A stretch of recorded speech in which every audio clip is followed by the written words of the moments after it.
100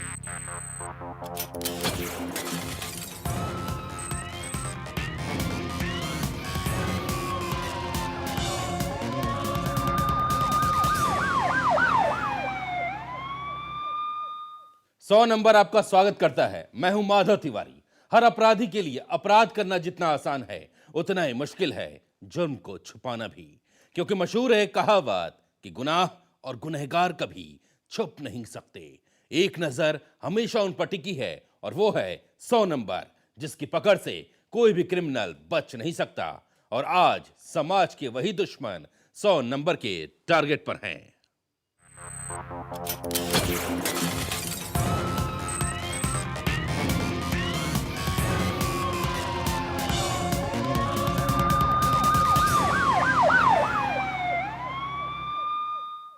सौ नंबर की शुरुआत बुलंदशहर की सनसनीखेज वारदात के साथ। खबर देखकर आपका सहम जाना भी मुमकिन होगा। जिस तस्वीर से हम आपका सामना करवाने वाले हैं वो डरा तो देगी ही, साथ ही सवाल उठाएगी कि वो तेवर है या फिर दरिंदा।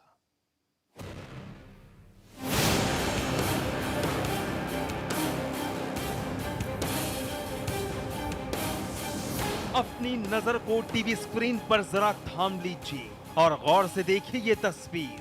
कुछ दिखाई पड़ा, बंदूक से निकली एक बुलेट दिमाग की दीवार पर अटकी है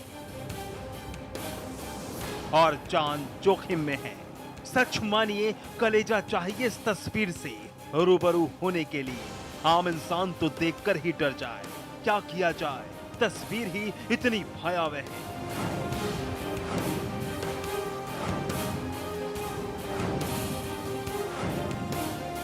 गोली सिर में फंसी है और धुंधली तस्वीर के पीछे कैद। ये औरत हिम्मत बांध कर बैठी है, बदहवास है, डरी सहमी है, लेकिन खुद पर काबू है।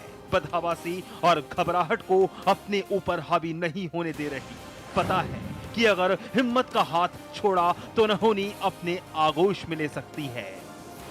जख्मी औरत ने हिम्मत नहीं छोड़ी और जल्द ही डॉक्टर्स ने इलाज के बाद सिर से गोली निकालकर मरहम पट्टी कर दी। चलिए हम भी दुआ करते हैं कि जल्द महिला का जख्म भरे, मगर उस जख्म का क्या होगा जिसका कोई इलाज ही नहीं है। जी हाँ, आपके दिमाग की दीवार पर सवाल जरूर दस्तक दे रहा होगा कि आखिर कौन है वो शख्स जिसने महिला की जिंदगी छीननी चाही और क्या वजह रही इस दिल दहला देने वाली वारदात के पीछे। तो आइए आप भी सुनिए जख्मी महिला की जुबानी, उसकी दास्ताने दर्द। किसने मारी है गोली? मेरे देवर ने। क्यों मारी है? जबरदस्ती करनी चाह रही थी, फिर मैंने मना कर दिया। बहका के लेके आए कि मामा के यहाँ चल रहे हैं। बुलंदशहर के थाना खुर्जा देहात इलाके के शिव नंगला गांव की रहने वाली ये महिला बेवा है। पति की पहले ही हत्या हो चुकी है और अब इस पर भी जानलेवा हमला हुआ। लेकिन किस लिए हुआ और किसने किया, अभी आपने खुद इसकी जुबानी सुना भी। देवर वीरेंद्र जब दरिंदा बना तो इसकी आबरू पर टूट पड़ा और जब इसने विरोध किया तो सिर में गोली मार दी।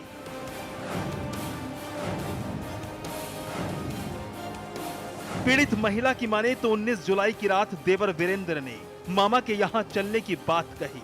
महिला देवर वीरेंद्र की बदनीयती भांप नहीं पाई और उसके साथ चल दी। ये मेरे से कह रहे थे कि मामा के लिए जा रहे हैं। कौन लेके जा रहे हैं? देवर। क्या नाम है देवर का? वीरेंद्र। अच्छा, क्या कह रहे थे? कि मामा के यहाँ चल रहे हैं घूमने। अच्छा, फिर? और वहाँ से चले 9 बजे। हाँ मैं बोले मैंने क्या अब न जा रही, मैं लेट हो गई। हाँ कि ना चल रहे हैं सेरक में वहाँ चल। हाँ, फिर? अब वहाँ पे दुराए पे तो बियल नहीं रहने। हाँ, मीते पीते खाते आ रहे। देवर वीरेंद्र के 2 साथी भी उसके साथ कार में बैठ गए, मगर रास्ते में देवर वीरेंद्र ने शराब पीनी शुरू कर दी और जबरदस्ती भाभी को भी पिलाई। शराब पिलाने के बाद देवर वीरेंद्र ने अपनी भाभी की इज्जत लूटनी चाही और जब भाभी ने विरोध किया तो गाड़ी में ही गोली मार दी और कार से धक्का देकर फरार हो गए। गाड़ी थी 4 पहिए। 4 पहिए गाड़ी। और कौन था वीरेंद्र के साथ? उसका भाई था, मतलब बड़ा वाला चाचा का लड़का। अच्छा, फिर तुम्हारे क्या चोट कैसे पहुंचाई? मुझे भी दे दी थी उन्होंने के कोल्ड ड्रिंक अच्छा। बियर। हाँ मैं नशा में हो गई। हाँ नशा में होने के बाद सोच लेके जब एक सब बिगड़ गई हाँ।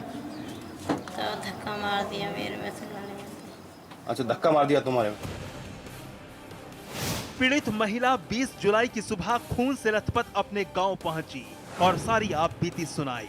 तुरंत जख्मी महिला को अस्पताल में भर्ती करवाया गया, जहां महिला की नाजुक हालत के मद्देनजर उसका तुरंत इलाज शुरू कर उसकी जिंदगी को खतरे से बाहर निकाला गया। ये खुर्जा देहात में एक गांव में ये लड़की सुबह घायल अवस्था में वहाँ गांव वासियों के पास पहुंची और इसके द्वारा ये बताया गया कि उसको देवर और देवर के दोस्त उसको गाड़ी में लेके आए थे और वो बियर पी रहे थे और उसके बाद हमें यहाँ डाल के वो लोग चले गए। इलाज के बाद पुलिस ने पीड़ित परिवार के बयान पर केस दर्ज किया और तुरंत एक्शन लेते हुए देवर समेत 3 लोग गिरफ्तार कर लिए गए। साथ ही आरोपियों के खिलाफ सख्त कार्रवाई का दंभ भी भरा गया। महिला को इलाज के लिए चिकित्सालय भेजा गया। अभी तक कोई तहरीर प्राप्त नहीं हुई है। इस संबंध में जो भी तथ्य सामने आए उनके आधार पर कार्रवाई की जा रही है। तहरीर का इंतजार किया जा रहा है। तहरीर के आधार पर जांच करके साक्ष्यों के आधार पर कार्रवाई की जाएगी। देखिए, चूंकि इसमें पहले भी एक रंजिश का मैटर है, जिन लोगों पर आरोप लगाए हैं उनको घर पे पाया गया है और उनके द्वारा ये बताया गया है कि वो ये कल शाम से घर से ये लड़की निकल गई थी।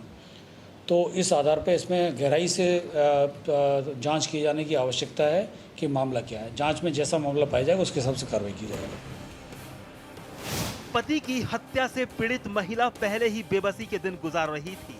ऊपर से देवर वीरेंद्र की दरिंदगी और जानलेवा हमले से डर पसर गया। आरोपी देवर पुलिस गिरफ्त में है, लेकिन जिस तरह से दरिंदे देवर वीरेंद्र ने अपने घर की इज्जत पर हमला किया, भाभी ने विरोध किया तो खूनी खेल खेलने से भी बाज नहीं आया। जंगल में खून से लथपथ तड़पता फेंक कर फरार हो गया। मगर कहते हैं कि जाको राखे साइयां, मार सके ना कोई।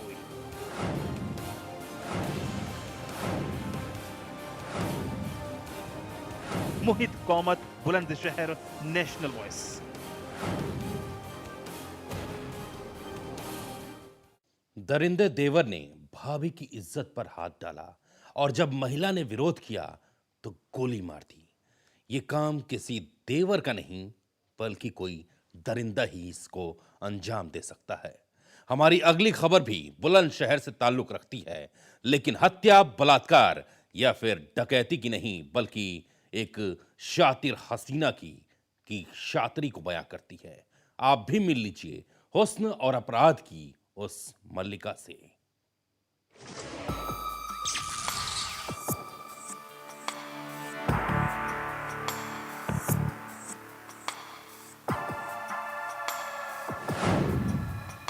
वो खूबसूरत है,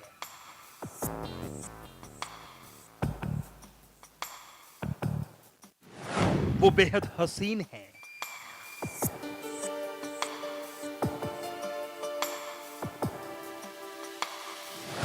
लेकिन उसकी खूबसूरती बेहद कातिल है।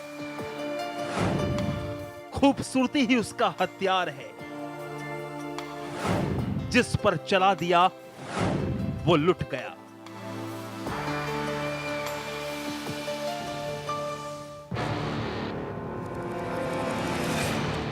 जी हां, 5 नकाबपोशों के साथ खड़ी ये है लुटेरी हसीना। आप इस वक्त अपनी टीवी स्क्रीन पर ये जो नकाबपोश देख रहे हैं, दरअसल ये सब अंतर जनपदीय लुटेरे हैं। आंखों पर चश्मा लगाए ये जो हसीना नजर आ रही है वो इस गैंग की सक्रिय सदस्य है और हर लूटपाट की वारदात में अहम किरदार निभाती है। इसकी खूबसूरती इस गैंग के लिए हथियार का काम करती थी। कोतवाली देहात जनपद बुलंदशहर अंतर्गत 7 लोगों को गिरफ्तार किया गया।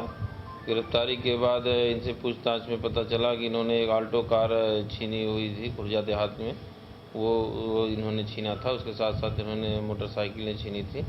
इस तरह से जो है मोटरसाइकिलें बरामद हुई और उसके मुकदमे दिखवाए गए, तो वो सारी बरामदगी मुकदमों से कनेक्ट हो रही है।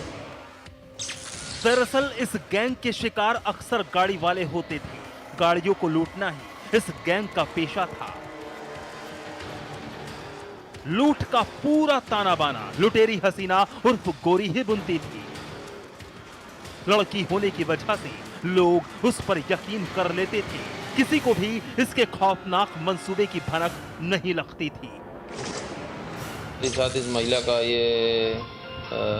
महिला के ले जा करके वो जो भी आल्टो कार है या इस तरह के कोई बुकिंग आज करते थे, तो बुकिंग आज में किसी प्रकार का संदेह न हो कि अपराधी टाइप के लोग हैं, और महिला को उसमें तरह तरह का महिला को खड़ा करके बुकिंग करा लेते थे। और जहाँ भी अगर कहीं छिपने की जगह रहती थी तो वहाँ भी महिला का यूज करते थे। इस तरह से महिला पूरी सक्रिय सदस्य के रूप में इनके साथ रहती थी और घटनाओं को अंजाम देते थे सभी लोग मिलकर के।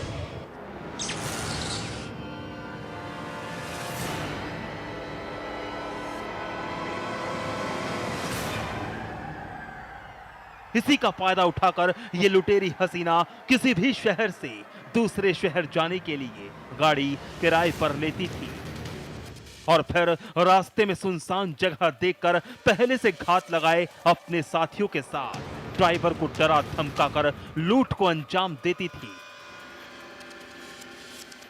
इतना ही नहीं, यह हसीना कातिल भी है।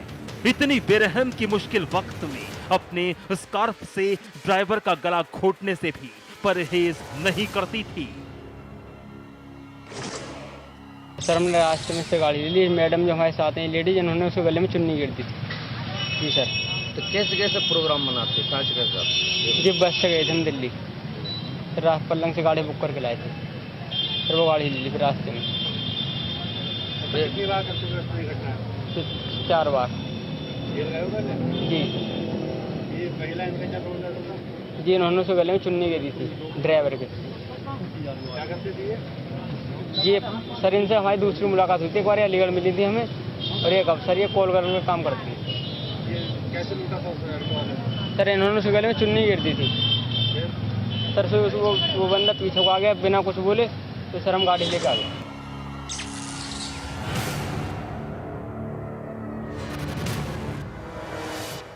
ये गैंग इतना शातिर है कि वो अपनी हर बात कोड वर्ड में करता था और हर वारदात के बाद अपनी पहचान छुपा लेता था। बुलंदशहर पुलिस ने इस गैंग से लूटी गई एक ऑल्टो कार के साथ 6 बाइक बरामद की हैं और आरोपियों को संगीन धाराओं में जेल भेज दिया है। गिरफ्तारी करके इनको जेल भेजा जा रहा है और अन्य समझ वैधानिक कार्रवाई कराई जा रही है। इससे पहले भी ये महिला या ये गैंग रह चुका है? ये लोग अलीगढ़ जनपद में जेल गए हैं, इसमें कुछ सदस्य, और यहाँ सिकंदर यहाँ थाना जनपद बुलंदशहर के भी जेल में रह चुके हैं। इस तरह से अंतर जनपदीय गैंग है और ये बड़ा शातिर किस्म का गैंग है, और इसमें इनकी वारदातें करने के बाद जो है ये अपनी पहचान छिपा लेते थे। पुलिस को फिर भी बहुत कठिनाई होती थी, लेकिन इनको मैं गाड़ियों के बरामद करने के साथ साथ बहुत बड़ी कार्रवाई की गई है और इसमें पुलिस की भूमिका बहुत प्रशंसनीय रही है। बुलंदशहर पुलिस इस गिरफ्तारी को बड़ी कामयाबी मानकर चल रही है।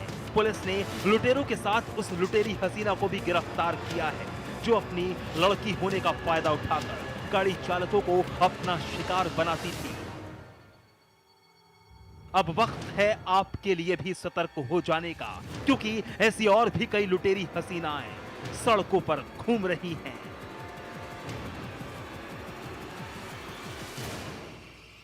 मोहित कौमर, बुलंदशहर, नेशनल वॉइस। कहते हैं अपराधी ज्यादा दिन कानून से बच नहीं पाता, और हुस्न की आड़ लेकर अपराध अंजाम देने वाली शातिर हसीना के साथ भी यही हुआ। चढ़ गई पुलिस के हत्थे। चलिए वक्त है एक छोटे से ब्रेक का। ब्रेक के बाद 100 नंबर में दिखाएंगे एक खूनी दोस्त।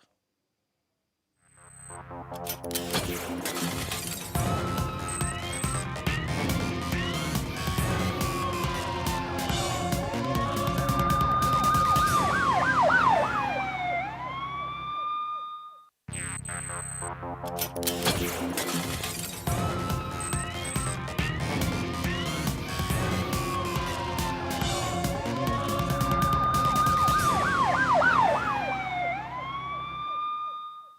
के बाद 100 नंबर में आपका स्वागत है। 15 जुलाई के दिन 20 साल के एक लड़के की हत्या को अंजाम दिया गया तो खूनी वारदात ने पुलिस की परेशानी बढ़ा दी। उंगलियां मिर्जापुर पुलिस की कार्यप्रणाली पर उठी और सवाल पूछा गया कि कौन है कातिल और कत्ल की वजह क्या है। खाकी की साख पर प्रहार हुआ तो फिर जल्द ही एक सनसनीखेज खुलासा हुआ। आप भी देखिए।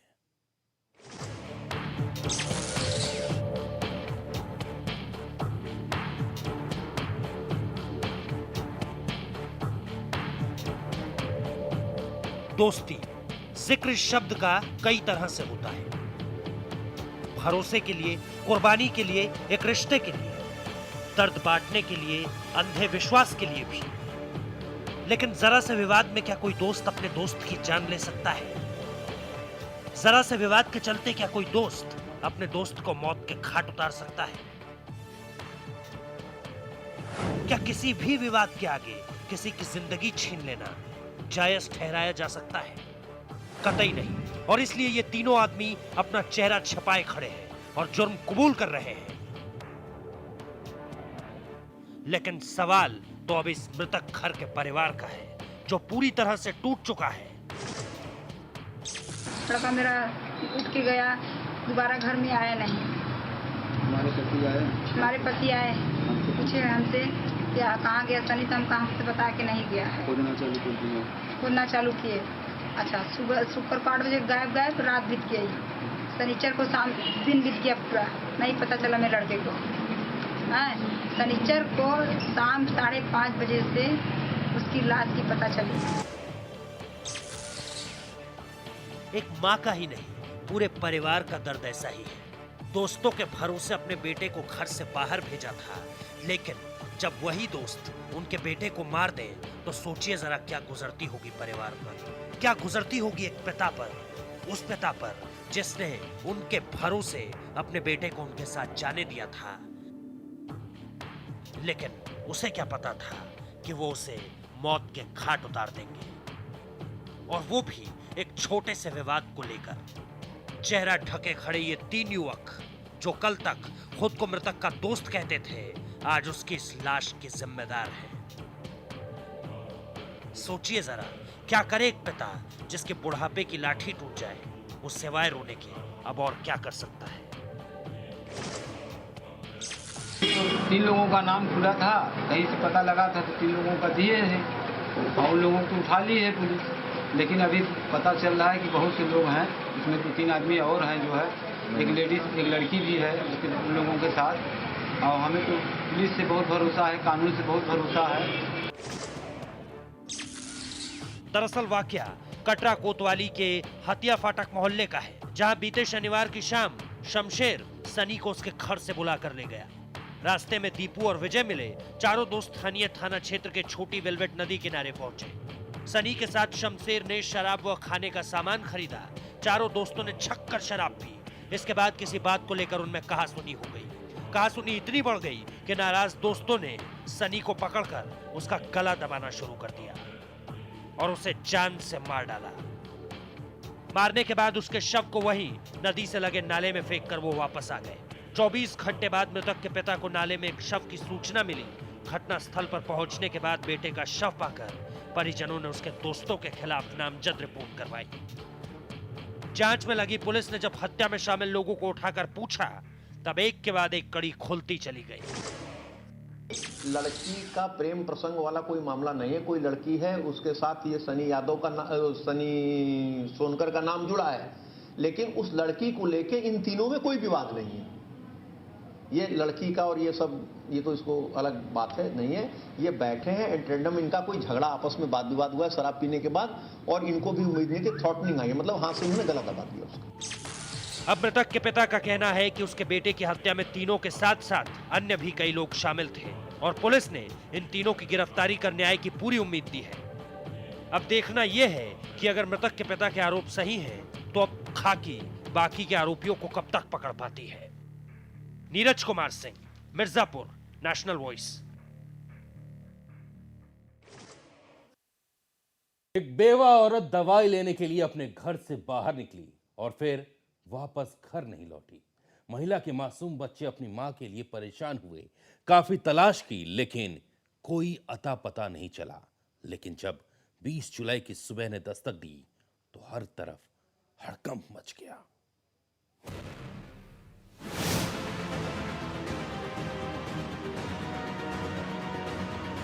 16 साल के मासूम इस बच्चे के सिर से बाप का साया तो 10 साल पहले ही उठ गया था। 14 साल की छोटी बहन और मां ही अब इसकी दुनिया थी, लेकिन कातिलों ने इसकी छोटी सी दुनिया भी उजाड़ दी। इन मासूम भाई बहन की मां को बेवक्त मौत की नींद सुला दिया गया। ये दिल दहला देने वाला गुनाह अंजाम दिया गया उत्तर प्रदेश के जिला फिरोजाबाद के थाना शिकोहाबाद में, जहां 35 साल की चंद्रकला की हत्या उसी की साड़ी का फंदा बनाकर कर दी गई। सीन ऑफ क्राइम को देखकर साफ जाहिर है कि चंद्रकला की बलात्कार के बाद हत्या की गई। 2-3 दिन पहले विधवा महिला थी। 2-3 दिन पहले अपने बच्चों से दवा के लिए निकली थी आगरा के लिए। कल बच्चों ने संपर्क किया है फोन से, तो फोन से शॉप जा रहा था। सोचा कि रिश्तेदारी में रुकी हुई होगी, आई जाएगी कल तक। तो आज सुबह यहाँ पे लोग आए अपने खेत पर घूमने के लिए, तो यहाँ पे एक डेड बॉडी पड़ी थी। तो लोगों ने देखा वो चेहरा ढका हुआ था। कुछ गांव के लोग चेहरा भी खोला तो पता चला गांव की महिला है। इस वजह से गांव में पता चला तो ये विधवा महिला थी और इसकी मौत हो गई इसकी। गांव के ही स्कूल में आंगनबाड़ी की नौकरी करके अपने परिवार का पालन पोषण करने वाली चंद्रकला दवा लेने शहर से बाहर गई थी, लेकिन वो इस बात से अनजान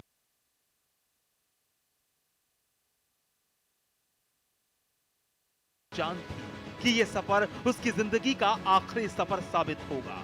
जब चंद्रकला 2 दिन तक घर वापस नहीं आए तो बच्चों ने सोचा शायद मां किसी रिश्तेदार के पास रुक गई होंगी, लेकिन 20 जुलाई की सुबह गांव में एक अनहोनी ने दस्तक दी। गांव के खेत में चंद्रकला की लाश पड़ी थी। इलाकाई लोग हलकान हो गए, हर तरफ दहशत पसर गई। फिर क्या था, खबर पूरे गांव में आग की तरह फैलती चली गई। खेत में लाश मिलने की खबर पुलिस के कानों तक भी पहुंची। पुलिस के आला अधिकारियों ने अपनी पूरी टीम के साथ मौके वारदात की तरफ रुख किया और पुलिसिया कार्रवाई में जुट गई। चंद्रकला की बॉडी का पंचनामा कर उसको पोस्टमार्टम के लिए भेज दिया। शिकोहाबाद में भांडरी एक जगह पड़ती है, यहाँ का मामला है। सूचना के बाद थाना पुलिस और मैं क्षेत्राधिकारी यहाँ पर पहुँचा हूँ। ये यहाँ पर एक बॉडी की सूचना थी। ये इनका नाम है चंद्रकला, वाइफ ऑफ जगपति, उम्र तकरीबन 35 वर्ष है। ये प्राथमिक विद्यालय में आंगनवाड़ी सहायिका भी है। तो इस समय इनकी बॉडी यहाँ पर मिली हुई है। हम लोग मौके पर आए हैं, देख रहे हैं और बॉडी को पीएम के लिए भेजा जा रहा है। तब सही स्थिति पता चल पाएगी कि मृत्यु का कारण क्या है। प्रथम दृष्टया घटना कारित की गई है। कोई गलत कृत्य भी हुआ है इनके साथ? अभी पूरी तरह से तो नहीं कहा जा सकता है। पीएम के लिए जब हम लोग उसको बॉडी को भेजेंगे तो उसके बाद सारी स्थितियाँ क्लियर हो जाएंगी। अभी तक तहरीर प्राप्त नहीं हुई है। तहरीर प्राप्त होते ही मुकदमा लिखा जाएगा और आवश्यक कार्रवाई की जाएगी। आपकी सुरक्षा ही हमारा संकल्प है कहने वाली उत्तर प्रदेश पुलिस के संकल्प पर सवालिया निशान लगने भी लाजमी है। अपराधियों के हौसले बुलंद हैं। अपराधी हत्या, बलात्कार, डकैती जैसी वारदातों को खुलेआम अंजाम दे रहे हैं। क्राइम चरम पर है। यही वजह है कि कातिलों ने एक आंगनबाड़ी महिला को बेवक्त मौत की नींद सुला दिया और वारदात को अंजाम देकर फरार हो गए। लेकिन पुलिस ने भी अपनी ड्यूटी निभाई। हमेशा की तरह वारदात के बाद ही मौका वारदात पर पहुंची। सवाल ये है कि क्या पुलिस का काम मात्र मुकदमा लिखने तक ही सीमित है? हत्या के बाद शव का पंचनामा भरकर शव को पोस्टमार्टम के लिए भेजने तक ही सीमित है? सवाल तो कई हैं, लेकिन इन सवालों के जवाब देने वाला कोई भी नहीं। Atul Kumar, Firozabad, national voice.